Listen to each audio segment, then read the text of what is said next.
Hello everyone, welcome to Edutap. I am Tanushree. और जैसा कि हम सब जानते हैं कि नबार्ड ग्रेड ए ने अपनी assistant manager in grade A की पोजीशन के लिए जो शॉर्ट नोटिस है उसको रिलीज कर दिया है। There is a bumper vacancies of 85 vacancies.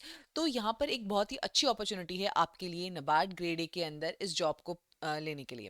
लेकिन जब से ये शॉर्ट नोटिस आया तब से स्टूडेंट्स के दिमाग में बहुत सारे डाउट्स हैं एलिजिबिलिटी को लेकर के, क्या पैटर्न रहता है इस एग्जाम का, एंड मोस्ट इंपॉर्टेंटली ये जो जॉब है इसमें क्या सैलरी रहती है। तो आज के इस वीडियो के अंदर हम आपको एक कंप्लीट इन्फॉर्मेशन प्रोवाइड करेंगे कि नबार्ड का पैटर्न क्या होता है, उसके अंदर क्या सिलेबस पूछा जाता है, क्या क्या कंपोनेंट्स आते हैं, और क्या इस एग्जाम का स्ट्रक्चर है, क्या एलिजिबिलिटी है। हर एक क्वेश्चन को इस वीडियो के अंदर आंसर किया जाएगा, तो बने रहिए बिल्कुल लास्ट तक। Now students, on that note let us begin. But before I start, केवल एलिजिबिलिटी पैटर्न ये इन्फॉर्मेशन काफ़ी नहीं होती है। आपको किसी भी एग्जाम को क्रैक करने के लिए उसका प्रीवियस ईयर क्वेश्चंस, हर एक डिकोडेड सिलेबस हम डिस्कस करेंगे, लेकिन जो डिकोडेड सिलेबस होगा, क्या कट ऑफ्स रहती हैं, ये सारी चीज़ें जो हैं ये आपको हमारी इस गाइड बुक में मिल जाएंगी। इस गाइड बुक को डाउनलोड करने का जो लिंक है वो नीचे डिस्क्रिप्शन बॉक्स में गिवन है। It is absolutely free of cost, तो वहां से आप इस गाइड बुक को डाउनलोड कर सकते हैं। ठीक है, on that note let us begin.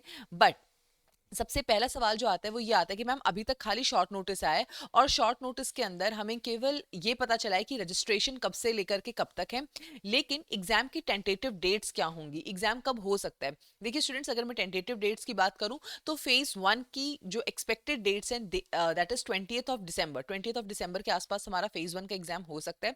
और फेज 2 का जो एग्जाम है that is going to happen by 25th of January. तो these are the tentative dates for both the phases. उसके बाद में दूसरा सवाल उठता है कि इसकी जो एलिजिबिलिटी है वो क्या होती है। देखो, यहाँ पर एलिजिबिलिटी जो है ना वो दो तरीके की होती है। पहली तो एज रिलेटेड और दूसरी एजुकेशनल क्वालिफिकेशन रिलेटेड। अगर मैं बात करूँ एज रिलेटेड जो हमारी एलिजिबिलिटी है उसकी, तो यहाँ पर आपकी जो नोटिफिकेशन होगी, अभी हमारे पास जो नोटिफिकेशन आई है वो एक शॉर्ट नोटिफिकेशन है, उसके अंदर सारी एलिजिबिलिटी नहीं गिवन है। जब हमारे पास लॉन्ग नोटिफिकेशन आएगी, ये जो मैंने स्निपेट यहाँ पर लगाया है ये 2024 की साइकिल का है। ठीक है, इसको आप इस डेट को मत कंसिडर कीजिएगा, लेकिन जब 2025 की भी नोटिफिकेशन आएगी तो इसी तरीके से यहाँ पर हमें एक कट ऑफ डेट गिवन होगी। उस कट ऑफ डेट के बेसिस पर आपकी एज जो है वो 21 to 30 ईयर्स के बीच में होनी चाहिए। मेजरली जो ये कट ऑफ होती है ये नोटिफिकेशन से 1 या 1.5 महीने पहले की होती है। फॉर एग्जाम्पल, यहाँ पर हमारी जो नोटिफिकेशन थी वो 1 अगस्त को आई थी, तो इन्होंने 1 जुलाई को रखा हुआ है। ठीक है, तो यहाँ पर भी आप लगभग लगा के चलिए कि अगर नवंबर में हमारी नोटिफिकेशन आ रही है तो हमारी जो एक्सपेक्टेड डेट है वो सितंबर अक्टूबर की होगी, कि सितंबर अक्टूबर तक आप 21 to 30 ईयर्स के बीच में आपकी एज होनी चाहिए। ठीक है, अब एग्जैक्ट जानने के लिए आपको भी और मुझे भी, हम दोनों को ही फुल नोटिफिकेशन का यहाँ पर वेट करना पड़ेगा। So I hope this much is clear. इसके बाद में आता है कि क्या यहाँ पर हमें कोई रिलैक्सेशन मिलती है, तो जी हाँ, यहाँ पर जैसे किसी भी नॉर्मल एग्जाम के अंदर रिलैक्सेशन होती है। 3 years for OBC, 5 years for SC ST, and then PWBD general के लिए 10 ईयर्स। तो इस तरीके के जो रिलैक्सेशंस हैं वो यहाँ पर भी अवेलेबल हैं। तो अगर आप किसी भी कैटेगरी से फॉल करते हैं तो आपको पता होगा कि आपके क्या राइट्स हैं और हर एक एग्जाम में आपको क्या रिलैक्सेशंस मिलते हैं। तो सिमिलर रिलैक्सेशंस जो है वो नबार्ड के एग्जाम में भी हमको मिलते हैं। उसके बाद में बात करी जाए एजुकेशनल क्वालिफिकेशन की, एज के बारे में हम डिस्कस कर चुके हैं। अगर मैं एजुकेशनल क्वालिफिकेशन की बात करूं तो देखिए, सबसे पहली बात कि ये जो हमारे पास 85 वैकेंसीज हैं ये RDBS की हैं। अब RDBS के अंदर हमारे पास यहाँ पे जनरलिस्ट और स्पेशलिस्ट दोनों ही पोजीशंस के लिए वैकेंसीज आएंगी, लेकिन आप इन दोनों में से केवल किसी एक ही पोजीशन के लिए अप्लाई कर सकते हो। ऐसा नहीं है कि आप जनरलिस्ट और स्पेशलिस्ट दोनों के लिए अगर एलिजिबल हो तो आप दोनों में अप्लाई कर दोगे, नहीं। आप सिर्फ एक ही डिसिप्लिन के लिए अप्लाई कर सकते हो, जनरलिस्ट या स्पेशलिस्ट। ठीक है, अब जनरलिस्ट के लिए जो आपको जो आपको क्वालिफिकेशन चाहिए हम उसके बारे में बात करेंगे पहले, क्योंकि स्पेशलिस्ट की हमें पता नहीं है कि अभी कौन सी वैकेंसीज आएंगी, कौन सी पोजीशंस आएंगी, तो उसके क्राइटेरिया के बारे में अभी बात करने का फायदा नहीं है। अभी हम बात कर लेते हैं कि जो जनरलिस्ट पोजीशंस हैं उसके अंदर आपको क्या एकेडमिक क्वालिफिकेशंस चाहिए होती हैं। यहाँ पर आपको फर्स्ट ऑफ ऑल एक बैचलर्स डिग्री चाहिए। ओके, आप ग्रेजुएट हुए होने होते हो। दूसरी चीज, मिनिमम ऑफ 60% मार्क्स। ठीक है, अगर आप जनरल कैटेगरी से हो, अगर आप OBC कैटेगरी से हो, अगर आप EWS कैटेगरी से हो, हो, तो आपका 60% मार्क्स जो है वो यहाँ पर रहना चाहिए मिनिमम आपकी बैचलर्स डिग्री के अंदर, तभी आप इस एग्जाम के लिए एलिजिबल हो। अगर आप SC ST PWBD कैटेगरी से हो तो आपके 55% मार्क्स जो है यहाँ पर रहने चाहिए। ये तो हो गई हमारी बेसिक क्वालिफिकेशन। सपोज यहाँ पर किसी स्टूडेंट के बैचलर्स डिग्री के अंदर 60% से कम मार्क्स आए हैं, तो उस केस के अंदर क्या एक दूसरा तरीका हो सकता है? हाँ, हो सकता है। अगर आपके पास कोई भी पोस्ट ग्रेजुएट डिग्री है, MBA है, PGDM है, कोई भी पोस्ट ग्रेजुएट डिग्री है, और उस पोस्ट ग्रेजुएट डिग्री में आपके मिनिमम 55% मार्क्स हैं along with your bachelor's degree, तो भी आप अप्लाई कर सकते हो। ठीक है, bachelor's degree with minimum 60% marks और a post graduate degree with a minimum of 55% marks, तो आप अप्लाई कर सकते हो। इसके अलावा अगर आपके पास कोई प्रोफेशनल डिग्री है जैसे कि CA CS ICWE या PhD, तो आप उस केस में भी इस एग्जाम के लिए एलिजिबल हो। तो ये तो बात रही यहाँ पर एकेडमिक क्वालिफिकेशंस की। अब एक क्वेश्चन जरूर दिमाग में आ रहा होगा कि क्या पोस्ट ग्रेजुएशन नेसेसरी है? नहीं, पोस्ट ग्रेजुएशन नेसेसरी नहीं है, बट इन केस अगर आपके बैचलर्स डिग्री में 60% नहीं बन रहे हैं और आपकी मास्टर्स डिग्री में आपके 55% से ज्यादा हैं, तो आप यहाँ पर अप्लाई कर सकते हो। ठीक है, उसके बाद में आता है कि क्या यहाँ पर डिस्टेंस एजुकेशन वैलिड कंसिडर करी जाएगी? तो जी हाँ, बिल्कुल। अगर आपने अपनी ग्रेजुएशन डिग्री एक ओपन यूनिवर्सिटी से करी है, जैसे इग्नू है या कोई भी और ओपन यूनिवर्सिटी से, अगर आपने डिस्टेंस एजुकेशन से करी है, तो भी उसको वैलिड कंसिडर किया जाएगा यहाँ पर। ठीक है, उसके बाद में आता है कि क्या जो हमारे एजुकेशनल क्वालिफिकेशंस हैं उनके अंदर कोई रिलैक्सेशंस हैं? तो जो मैंने आपको बताया कि SC ST PW कैटेगरी के स्टूडेंट्स के लिए यहाँ पर रिलैक्सेशंस है और कोई रिलैक्सेशंस यहाँ पर नहीं है। ठीक है, उसके बाद में आता है कि ये जो मार्क्स हमारे यहाँ पर कंसिडर करे जाएंगे वो एक सेमेस्टर के होंगे या वो सारे सेमेस्टर्स के कंबाइंड मार्क्स होंगे? तो स्टूडेंट्स यहाँ पर आपके पूरे डिग्री के पूरे जो ड्यूरेशन ऑफ कोर्स है उसके एग्रीगेट मार्क्स यहाँ पर कंबाइन करे जाएंगे, ना कि किसी एक सेमेस्टर के। तो अगर आपके किसी एक सेमेस्टर में से 60% से कम मार्क्स आए हैं, ठीक है, लेकिन ओवरऑल आपका 60% से ऊपर बन रहा है, तो भी आप एलिजिबल हो। तो इस बात को याद रखिएगा कि यहाँ पे सारे सेमेस्टर्स के कंबाइंड मार्क्स को ही मार्क्स कंसिडर किया जाएगा और किसी एक सेमेस्टर को नहीं। ठीक है, उसके बाद में ये क्वेश्चन मैंने बहुत से वीडियोस के कमेंट्स के नीचे देखा है कि I am in a final year of college, can I apply? तो स्टूडेंट्स इसके रिगार्डिंग भी ना, जैसे ये 2024 का स्निपेट है, again I am using the same snippet है, तो यहाँ पर एक कट ऑफ डेट गिवन है। ठीक है, अगर इस कट ऑफ डेट से पहले आपके final year, final semester, final term, जो भी आपका फाइनल है, उसका रिजल्ट अगर इस कट ऑफ डेट से पहले रिलीज हो गया है तो आप अप्लाई कर सकते हो, और अगर नहीं रिलीज हुआ है तो आप अप्लाई नहीं कर सकते हो। बहुत से स्टूडेंट्स पूछ रहे हैं कि we are in the 4th year of the college, क्या हम अप्लाई कर सकते हैं? सो नो स्टूडेंट्स, अगर आप अभी पढ़ रहे हो, आपके एग्जाम्स नहीं हुए हैं, आपका रिजल्ट डिक्लेयर नहीं हुआ है, तो इस केस में आप एलिजिबल नहीं हो। ये 2024 का स्निपेट है। सिमिलरली हमें एक कट ऑफ डेट 2025 के लिए भी मिलेगी जब फुल नोटिफिकेशन आ जाएगा। अगर उस कट ऑफ डेट तक आपका रिजल्ट डिक्लेयर हो गया होगा, केवल तभी आप एलिजिबल होगे, अदरवाइज आप एलिजिबल नहीं होगे। ठीक है, सो आई होप इसके साथ वो सारे स्टूडेंट्स जिनको इस बात का डाउट था कि मैं फाइनल ईयर ऑफ कॉलेज में हूँ, क्या मैं अप्लाई कर सकती हूँ या नहीं कर सकती, उनको इस क्वेश्चन का जवाब मिल गया होगा। ठीक है, तो ये बात रही हमारी एलिजिबिलिटी की। यहाँ पर एक और चीज है कि आपके बहुत से यूनिवर्सिटीज और बहुत से इंस्टीट्यूट्स जो होते हैं ना, वो परसेंटेज में मार्क्स नहीं देते, वो CGPA या GPA फॉर्मेट में देते हैं। तो अगर इस तरीके का कॉलेज है तो उस केस में क्या किया जाए? देखो, most of the colleges, universities, जो इंस्टीट्यूशंस होते हैं, वो अपना खुद का क्राइटेरिया बताते हैं कि इस क्राइटेरिया को फॉलो करके आप अपने GPA या CGPA को परसेंटेज में कैलकुलेट कर लो। अगर आपकी यूनिवर्सिटी ऐसा कोई परसेंटेज या एलिजिबिलिटी इस तरीके का कोई क्राइटेरिया डिफाइन करती है, ठीक है, तब आप सिर्फ उसी क्राइटेरिया को फॉलो करोगे और उस क्राइटेरिया को फॉलो करने के बाद आप अपने CGPA या GPA को परसेंटेज में कैलकुलेट कर लोगे। बट अगर इन केस आपकी यूनिवर्सिटी या इंस्टीट्यूशन ऐसा कोई क्राइटेरिया डिफाइन नहीं करता है, तो उस केस के अंदर ये जो क्राइटेरिया है, ये हमें नोटिफिकेशन में गिवन है, आप इसको फॉलो करोगे। ठीक है, so I hope I made my point clear कि अगर तो क्राइटेरिया गिवन है तो अपना वाला क्राइटेरिया ही फॉलो कर लेना, वो एक्सेप्टेबल होगा। अगर कोई क्राइटेरिया नहीं गिवन है, कोई डिफाइन करने का तरीका नहीं गिवन है, तो ये वाला जो तरीका है इसको फॉलो कर लेना, इससे हो जाएगा। ठीक है, तो इस तरीके से अगर आपके CGPA या GPA में मार्क्स हैं तो आप उसको परसेंटेज में कैलकुलेट कर सकते हो ग्रेजुएशन के लिए। ठीक है, उसके बाद में जो एलिजिबिलिटी है वो तो हमने पूरी डिस्कस कर ली। अब हम देखते हैं कि नाबार्ड का जो पैटर्न होता है एग्जाम का, वो क्या रहता है। अगर मैं पैटर्न की बात करूं तो सबसे पहले हमारी नोटिफिकेशन रिलीज होती है, जो कि हो चुकी है, मतलब जो शॉर्ट नोटिफिकेशन है। शॉर्ट नोटिफिकेशन के लगभग 40-45 डेज के बाद में हमारा फेज 1 जो है उसका एग्जाम होता है। फेज वन जो है वो क्वालिफाइंग इन नेचर है। यहाँ पर जो फेज वन के मार्क्स होंगे वो हमारे फाइनल मेरिट लिस्ट के अंदर कैलकुलेट नहीं करे जाते हैं।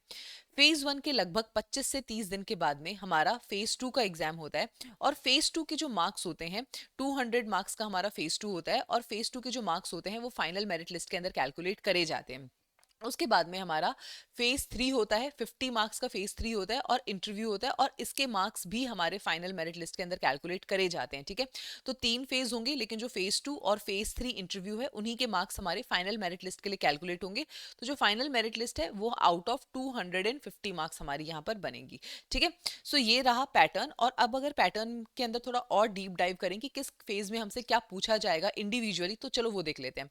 सबसे पहले अगर मैं बात करूं फेज वन की, तो फेज वन के अंदर हमारे पास 8 कंपोनेंट्स आएंगे। ठीक है, और ये 200 मार्क्स का हमारा पेपर होगा, 200 क्वेश्चंस आएंगे। लेकिन जो हमारी कट ऑफ बनेगी फेज वन की, ठीक है, इस बात को प्लीज ध्यान से सुनिएगा, जो हमारी फेज वन की कट ऑफ बनेगी वो आउट ऑफ 100 मार्क्स ही बनेगी। जी हाँ, आपने बिल्कुल ठीक सुना, क्योंकि ये जो 8 कंपोनेंट्स है ना, इसके अंदर जो ये पहले 5 हैं, ठीक है, reasoning, English, computer, quant, decision making, ये बनाते हैं हमारा non merit section. Non merit section कहने का मतलब होता है कि इन 5 कंपोनेंट्स के लिए आपको केवल और केवल सेक्शनल कट ऑफ क्लियर करने की जरूरत है। और आप में से वो सारे लोग जो क्वांट, रीजनिंग, इंग्लिश में वीक हैं, उनके लिए एकदम गोल्डन अपॉर्चुनिटी होती है नबार्ड का एग्जाम, क्योंकि यहाँ पर आपको क्वांट में, रीजनिंग में यहाँ केवल और केवल सेक्शनल कट ऑफ क्लियर करनी पड़ती है। ठीक है, तो ये जो नॉन मेरिट सेक्शन है, यहाँ पर आपको केवल सेक्शनल कट ऑफ क्लियर करनी पड़ेगी। ठीक है, उसके बाद में जो ये बाकी बचे 3 कंपोनेंट्स हैं, जीए, ईएसआई और एआरडी, ठीक है, अगर आप इनके मार्क्स का डिस्ट्रीब्यूशन देखोगे 40 40 एंड 20, तो ये जो 100 मार्क्स हैं ये हमारा मेरिट सेक्शन बनाते हैं, और इसी मेरिट सेक्शन के बेसिस के ऊपर हमारी ये फेज वन की जो कट ऑफ है ये कैलकुलेट होती है। ठीक है, तो ये जो नॉन मेरिट सेक्शन है, यहाँ पर आपको केवल सेक्शनल कट ऑफ क्लियर करनी है, ये ओवरऑल कट ऑफ के अंदर कैलकुलेट नहीं किया जाएगा। लेकिन जो बाकी बचे 3 कंपोनेंट्स हैं, इससे हमारी जो फेज वन की कट ऑफ है वो कैलकुलेट होगी। तो आपको जो जीए, ईएसआई और एआरडी है, इसके अंदर सेक्शनल भी क्लियर करनी है और ओवरऑल कट ऑफ जो है वो भी क्लियर करनी है। ठीक है, उसके बाद में यहाँ पर एक चीज और आती है कि क्या यहाँ पर सेक्शनल टाइमिंग भी होती है, तो नो स्टूडेंट्स, नबार्ड के अंदर कोई सेक्शनल टाइमिंग नहीं होती है। आपको कॉम्पोजिट 2 आवर्स मिलेंगे। अब आपकी श्रद्धा है, आप किस एरिया को कितना टाइम देना चाहते हो। ठीक है, तो यहाँ पर कोई भी हमारे पास कॉम्पोजिट टाइमिंग जो है वो नहीं होगी। ठीक है, सो आई होप इसके साथ आपको फेज वन की सारी बातें समझ आ गई होंगी। एक चीज और मैं आपको बता देती हूँ कि यहाँ पर आपकी नेगेटिव मार्किंग भी होगी। ठीक है, 1/4 आपकी नेगेटिव मार्किंग यहाँ पर रहती है। ओके, तो I hope this much is clear to all of you. उसके बाद में आता है हमारा फेज टू। अब फेज टू के अंदर हमसे क्या क्या पूछा जाता है, देखो फेज टू के अंदर हमारे 2 पेपर्स होंगे, जनरल इंग्लिश का और ईएसआई एआरडी का। इन पेपर्स के क्या पैटर्न रहते हैं, जो जनरल इंग्लिश होगी वो डिस्क्रिप्टिव होगी और ऑनलाइन होगी। ठीक है, टाइप आंसर्स जो होते हैं ना, जैसे 250 वर्ड्स, 500 वर्ड्स, इस तरीके के आपको आंसर्स लिखने होंगे वहां पे, और टाइप करके लिखने होंगे। ठीक है, पेन एंड पेपर नहीं होगा, कंप्यूटर पे टाइप करना होगा। 90 मिनट्स मिलेंगे, और इन 90 मिनट्स में आपको 3 क्वेश्चंस जो है वो एड्रेस करने हैं। 100 मार्क्स का ये आपका पेपर होगा। ठीक है, पेपर टू जो है वो ईएसआई और एआरडी का होगा। अगेन ये 100 मार्क्स का होगा, लेकिन ये जो पेपर टू है ये 2 पार्ट्स में डिवाइडेड होता है। ठीक है, 50% ऑब्जेक्टिव होता है और 50% डिस्क्रिप्टिव होता है। ठीक है, यानी अगर 100 मार्क्स का पेपर है तो 50 मार्क्स का आपका ऑब्जेक्टिव आएगा और 50 मार्क्स का जो है आपका डिस्क्रिप्टिव आएगा। ठीक है, इस ऑब्जेक्टिव के लिए आपको सेपरेटली 30 मिनट्स मिलेंगे। Once these 30 minutes are over, आपको डिस्क्रिप्टिव के लिए 90 मिनट्स मिलेंगे। तो जो टोटल टाइमिंग होता है पेपर टू का, दैट इज 120 मिनट्स। ठीक है, ऑब्जेक्टिव में आपके पास 30 क्वेश्चन आएंगे और वो होंगे 50 मार्क्स के। 20 क्वेश्चन होंगे 2 मार्कर्स और 10 क्वेश्चन होंगे 1 मार्कर। तो इस तरीके से आपका टोटल 50 मार्क्स का ऑब्जेक्टिव पेपर बनेगा, और आपका 50 मार्क्स का ही डिस्क्रिप्टिव होगा, जहां पर आपको 4 क्वेश्चंस आंसर करने होंगे। 2 क्वेश्चंस होंगे 15 मार्क्स के और 2 क्वेश्चंस होंगे 10 मार्क्स के। ठीक है, तो इस तरीके से 50 मार्क्स का आपका डिस्क्रिप्टिव पेपर बनेगा। ठीक है, so these are the like this is the pattern as far as the phase 2 is concerned। एक चीज मैं यहाँ पर आपको और बता देती हूँ कि फेज 2 जो है वहां पर भी सेक्शनल कट ऑफ होती है। जनरल इंग्लिश की अपनी सेक्शनल कट ऑफ होगी, जो हमारा ईएसआई एआरडी का ऑब्जेक्टिव पेपर है उसकी भी सेक्शनल कट ऑफ होगी, और जो उसका डिस्क्रिप्टिव पेपर है उसकी भी सेक्शनल कट ऑफ होगी, और फिर इन सबको मिला के 200 मार्क्स में से इनकी ओवरऑल कट ऑफ भी निकलेगी। ठीक है, तो ये हमारा पैटर्न था as far as the phase 2 exam is concern. ठीक है, ओके तो अब हम बात करते हैं अगले चीज की, दैट इज द सिलेबस, कि हमारा सिलेबस जो है वो क्या रहता है। देखो जो हमारे नॉन मेरिट सेक्शन है, नॉन मेरिट सेक्शन का सिलेबस हमारे नोटिफिकेशन के अंदर नहीं दिया रहता है, तो उसका सिलेबस हमने प्रीवियस ईयर क्वेश्चंस जो है उनको एनालाइज करके उसके बेसिस पे निकाला है। पूरा का पूरा सिलेबस यहाँ पर आपके सामने स्क्रीन पर है, आप इस सिलेबस को देख सकते हो, ठीक है। चाहो तो स्क्रीनशॉट ले लो, आई डोंट थिंक कि मुझे इसको एक एक वर्ड पढ़ के बताने की जरूरत है। बेसिकली जो भी आप चीजें क्वांट और बाकी एग्जाम्स के लिए क्वांट रीजनिंग इंग्लिश में पढ़ते हो वो चीजें आपको यहाँ पर पढ़नी है। Alphabetical, alphanumeric series, coding decoding, syllogism, direction sense, inequality, ranking, blood relation, sitting arrangement, puzzles, input output, ठीक है। एंड सिमिलरली अगर आप क्वांट्स भी देखोगे तो percentage, profit and loss, discount, ratio, proportion, simplification, so वही बेसिक चीजें। लेकिन यहाँ पे दो एरियाज ऐसे हैं जो हमें नए देखने को मिलते हैं, उनका सिलेबस हम थोड़ा अच्छे से देख लेते हैं। जैसे कि डिसीजन मेकिंग, डिसीजन मेकिंग के अंदर basics of decision making, types of decision making models, decision making approaches, factors affecting decision making and types of problems in decision making, ये सारे एरियाज हमसे यहाँ पर पूछे जाते हैं। कंप्यूटर नॉलेज के लिए computer awareness, hardware and memory, software and operating systems, MS office, database management system, internet and computer security, history and computer generation and shortcuts, ये सारी जो चीजें हैं ना ये हमसे यहाँ पर पूछी जाती हैं as far as the decision making and computer awareness syllabus is concern. उसके बाद में अगर मैं बात करती हूँ हमारे जीए, ईएसआई और एआरडी की, ठीक है, तो जीए के अंदर बेसिकली आपको करंट अफेयर्स करने होते हैं। अब इन करंट अफेयर्स के अंदर आपको चाहिए होता है स्कीम्स, स्कीम्स के बाद में आपका रहता है देखिए यहाँ पर मैं आपको जो ओवरऑल हमारा फेज वन में करंट अफेयर पूछा जाता है उस सब के बारे में बता दूंगी, एंड नॉट जस्ट कि खाली जो 20 मार्क्स का जीए है वो। तो स्कीम्स आपसे पूछी जाती हैं, स्कीम्स के अलावा आपसे यहाँ पर ईएसआई रिलेटेड करंट अफेयर भी पूछा जाता है। अब ये ईएसआई रिलेटेड करंट अफेयर क्या है, तो देखो हमारा ईएसआई का जो सिलेबस है उससे रिलेटेड अगर कोई भी टॉपिक न्यूज में है तो वहां से जो करंट अफेयर्स बनता है that is ESI related current affairs, वो हमसे यहाँ पर पूछा जाता है। इसके अलावा एआरडी से रिलेटेड करंट अफेयर्स या एग्रीकल्चर की कोई भी अगर रिपोर्ट रिलीज हुई है, फॉर एग्जांपल नीति आयोग ने अभी अपनी एक ब्लू इकोनॉमी की जो रिपोर्ट है वो रिलीज करी है, तो फिशरीज जो है वो हमारे सिलेबस का टॉपिक है, इसलिए वो रिपोर्ट इंपॉर्टेंट हो जाती है। तो एआरडी की जो इस तरीके की रिपोर्ट्स हैं वो यहाँ पर हमारे लिए इंपॉर्टेंट है। उसके अलावा जनरल अवेयरनेस के अंदर हमसे जो बेसिक तरीके की चीज़ें होती हैं जैसे स्पोर्ट्स हो गए, अवार्ड्स हो गए, पर्सन्स इन न्यूज़ हो गए, डेज इन न्यूज़ हो गए, उनकी थीम्स हो गई, इस तरीके की जो चीज़ें हैं वो हमसे यहाँ पर जीए में पूछी जाती हैं। अब सवाल ये उठता है कि कितने महीने का करंट अफेयर हमें करना है। अगर मैं करंट अफेयर्स की बात करूं तो आपको 3 to 5 months का करंट अफेयर जो होता है जस्ट बिफोर द एग्जाम वो करना होता है। जो प्रीसीडिंग 3 months होते हैं वो सबसे ज्यादा इंपॉर्टेंट होते हैं। फॉर एग्जाम्पल अगर आपका एग्जाम जो है वो दिसंबर मंथ में है तो सितंबर, अक्टूबर, नवंबर और अप टू 12 दिसंबर तक का जो करंट अफेयर है वो आपके लिए the most important current affair है, ठीक है।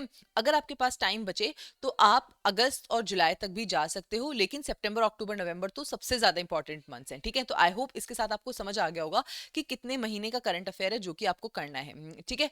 उसके बाद हम आगे बढ़ते हैं ईएसआई और एआरडी की तरफ। तो ईएसआई और एआरडी की जो फेज वन और फेज टू की प्रिपरेशन होती है वो इंटीग्रेटेड प्रिपरेशन होती है। अब ऐसा क्यों, क्योंकि सिलेबस जो है ईएसआई और एआरडी का चाहे फेज वन हो चाहे फेज टू हो बिल्कुल सेम है, कोई वहां पर डिफरेंस नहीं है, ठीक है।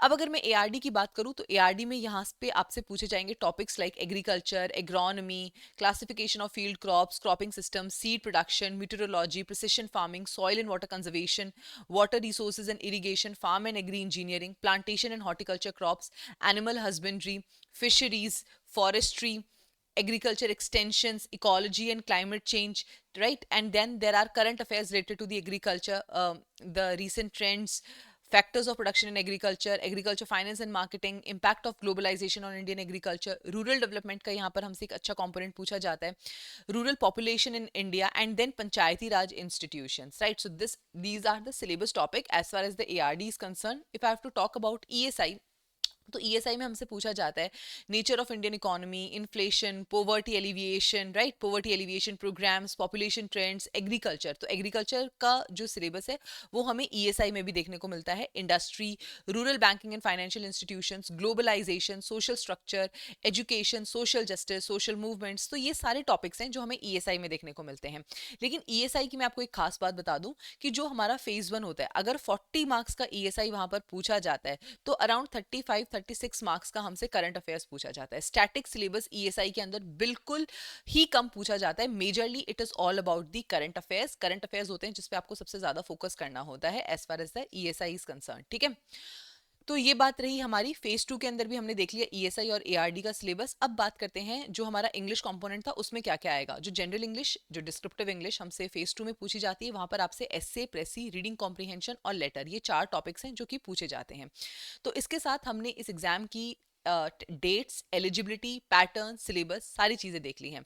But students, as we all know, अगर हम किसी भी एग्जाम के लिए प्रिपेयर करें तो कहीं ना कहीं हम सबके दिमाग में जो एक सैलरी का कंपोनेंट होता है वो ज़रूर रहता है कि इस पर्टिकुलर एग्जाम से हमें क्या रिवॉर्ड मिलने वाला है। ठीक है, आप चाहे जितना भी सोशल सर्विस के बारे में सोचें या सोसाइटी के बारे में सोचें, but at the end of the day हम सबके पास बिल्स होते हैं जो हमें पे करने पड़ते हैं, और इसके लिए इट इज़ वेरी इंपॉर्टेंट कि आपको रिवॉर्ड मैकेनिज्म भी पता हो कि आप जिस एग्जाम के लिए इतना एफर्ट लगा रहे हो उससे फाइनली आपको मिलने क्या वाला है, आपके ऑन अ डेली बेसिस आपकी क्या सैलरी रहने वाली है। ठीक है, तो चलो अभी हम वो देख लेते हैं। देखो, सबसे पहले अगर मैं बात करूं तो सैलरी के अंदर सबसे पहले आता है कि आपकी मंथली अर्निंग्स कितनी होती हैं। ठीक है, तो अगर इसमें आपकी बेसिक सैलरी, डीएनएस अलाउंस और ये सारे डिफरेंट डिफरेंट टाइप के अलाउंसेस अगर आप ऐड कर देते हो तो ये आपकी सैलरी बनती है 1,11,674।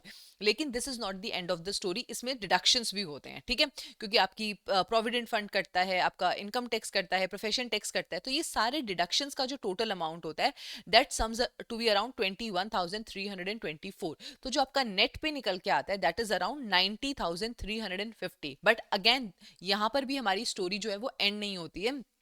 इन हमारे अर्निंग्स और डिडक्शंस के बाद हमें मंथली बेसिस पे कुछ अलाउंसेस मिलते हैं, जैसे कि कन्वेंस और पेट्रोल का allowance, equipment allowance, house hold help का अलाउंस, नॉलेज अपडेशन अलाउंस, और ये सारे अलाउंसेस आपको मंथली बेसिस पे मिलते हैं। यहाँ पर मैंने ईयरली अलाउंसेस को तो अभी काउंट ही नहीं किया है। ठीक है, तो ईयरली अलाउंसेस जो है यहाँ पर काउंट नहीं है। चिल्ड्रन की एजुकेशन का अलाउंस है वो यहाँ पर काउंट नहीं है, क्योंकि जिनकी ये सैलरी स्लिप है उनके कोई बच्चे नहीं है अभी, तो उनकी वो भी अभी इसके अंदर काउंटेड नहीं है। सो ये केवल आपके मंथली अलाउंसेस हैं जो कि मैंने यहाँ पर लिखे हैं।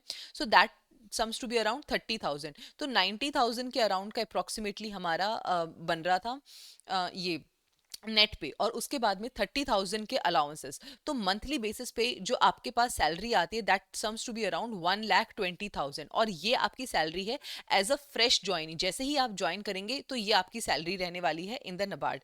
सो students, with this we have come to an end of our session, और इसके साथ हमने आपके साथ नबार्ड की सारी इन्फॉर्मेशन जो थी वो शेयर करने की कोशिश करी। अगर अभी भी कोई ऐसी चीज़ है जो कि अनएड्रेस्ड रह गई हो, सो प्लीज़ आप कॉमेंट में लिखकर हमें ज़रूर बताइए। और अगर आप इस एग्जाम के लिए प्रिपेयर करना चाहते हैं और किसी भी पेड मेंटरशिप में इंटरेस्टेड हैं, तो आप हमारी वेबसाइट edutap.in पे जाकर के विजिट कर सकते हैं। यहाँ पर नबार्ड के डेडिकेटेड कोर्सेज हैं हमारे पास। ठीक है, सबसे पहली चीज़ जो सबसे पहला कोर्स जो हमारे पास है that is an 11 hour trial course, और इस ट्रायल कोर्स के अंदर दिस इज़ फॉर ₹1 ओनली, आपको नबार्ड की पूरी इन्फॉर्मेशन मिलेगी। प्लस हम अपने बाकी के कोर्सेज में किस तरीके के डिलीवरेबल्स देते हैं, अगर आप उनकी क्वालिटी चेक करना चाहते हो, उनका पेस चेक करना चाहते हो, तो वो सारी आपको यहाँ पर इस 11 आवर ट्रायल कोर्स में मिल जाएगा। उसके बाद में फेज 1 और फेज 2 की टेस्ट सीरीज अवेलेबल है for all those of you who are preparing through self study. We have a silver course through which you can prepare for the phase 2 and the interview, and then we have a gold course through which you can prepare for the phase 1, phase 2 and the interview part. So these are the courses that are currently there, and soon we are going to launch our phase 1 and phase 2 crash course, live crash course as well, jahan par live classes hongi. We are going to launch it soon within a day or two. On that note, I am ending this session here. Thank you so much and I wish you all the very best.